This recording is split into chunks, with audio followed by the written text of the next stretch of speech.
Morning. This is the continuation of the lecture that I started on Thursday morning with you um, on Chapter 6, From Romanticism to Realism. We are now in the late 18th and early 19th century. We are still in Western Europe.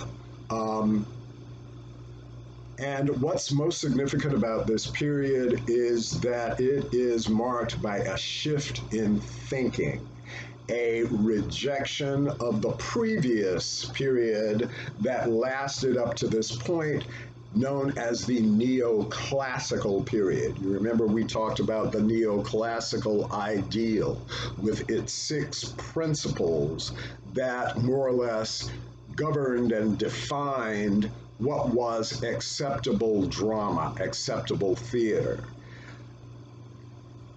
To demonstrate this rejection, two forms of drama developed. Regular drama is that drama that adheres to the neoclassical ideal. It follows all of the 6 principles. Irregular drama departs from the neoclassical ideal, rejects the principles, and examples of irregular drama are ballad opera, for example. One classic ballad opera is John Gay's The Beggar's Opera, as well as Mozart's ballad opera, The Magic Flute. These are shorter plays incorporating music and a story, and with less of a single plot line like the neoclassical ideal stated. Perhaps these ballad operas follow one character and they go in different directions. So you have ballad opera, but in addition to ballad opera, another example of irregular drama is pantomime. In pantomime, it is a shorter, humorous play that incorporates music, dance, and lots of physical comedy. At the heart of the pantomime is a character called Harlequin, which is the evolution of the Arlecchino character from Commedia dell'arte, the clown. These were popular, entertaining, and not a part of the neoclassical tradition.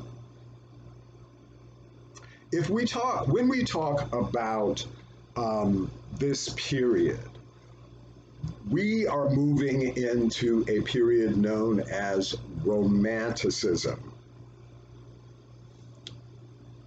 The basic philosophy behind Romanticism is that God created the universe out of himself so that he could sit back and appreciate his power and the work that he was able to create.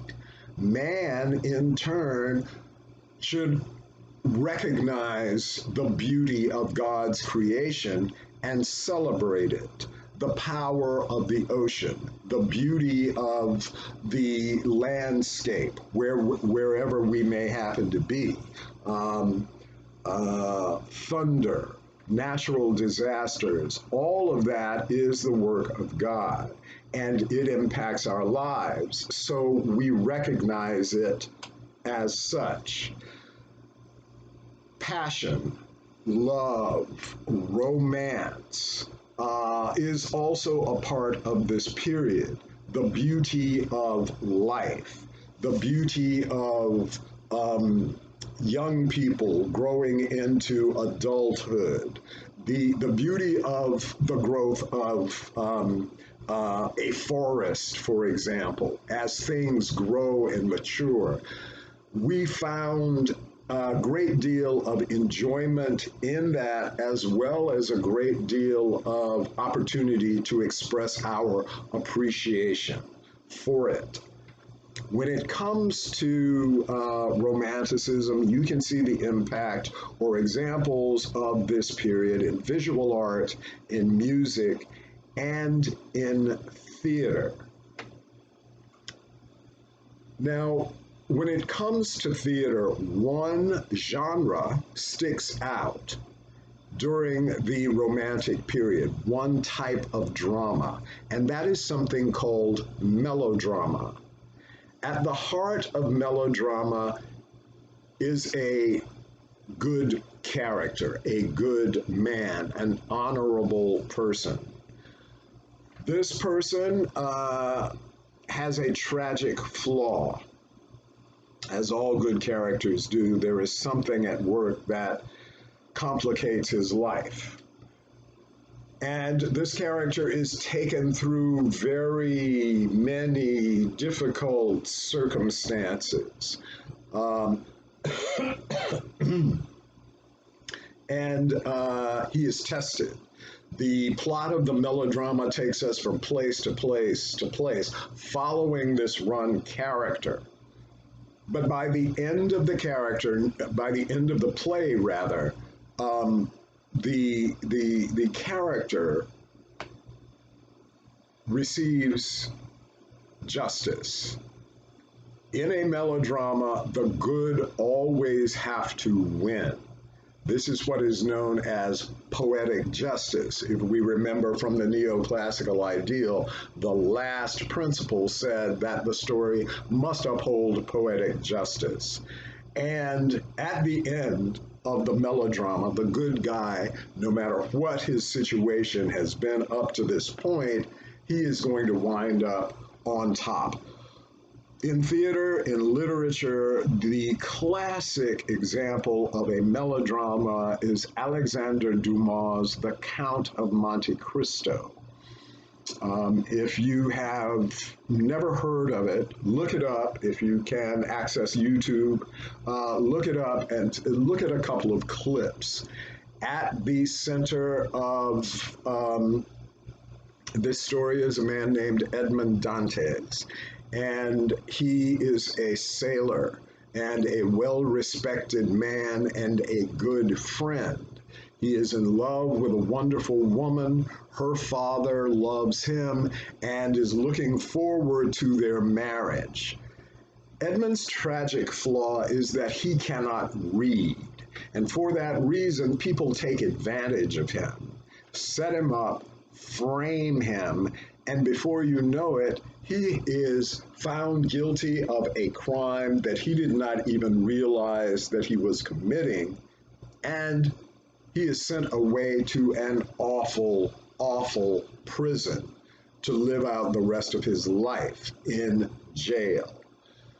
While he's there, he meets someone who transforms his life. He escapes the prison and goes back to reclaim his life. Now, I'm just going to give you that outline. But this was a powerful, powerful story. And it wound up on stage. This is a story that goes from one location to another.